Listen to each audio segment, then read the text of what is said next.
Donc on devait lui enlever des draps, donc le personnel est arrivé, les infirmières sont arrivées, et elles l'ont fait sortir, purement et simplement. Lui, évidemment, ne savait pas ce qu'on allait lui faire, mais donc il était perplexe, et quand la porte s'est refermée et que les soins ont commencé, il s'est mis à hurler. Et moi, je restais derrière la porte à sangloter, parce que je l'entendais hurler, et que je savais que je ne pouvais rien faire, et être impuissante face à cette douleur, c'est terrible, et de ne pas pouvoir le consoler.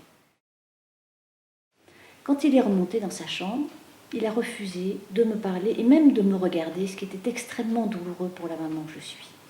Il a fini par m'avouer, au bout de quelques heures, qu'il avait cru que je l'avais abandonné. La séparation de l'enfant et de ses parents doit être la plus courte possible, parce qu'elle est génératrice bien sûr de stress pour l'enfant, du coup qui majore la douleur, mais aussi de stress pour les parents. Et c'est important que les soins soient bien vécus par les deux parties, et même les trois parties, puisque les professionnels de santé, c'est encore plus difficile pour eux quand un enfant hurle et souffre.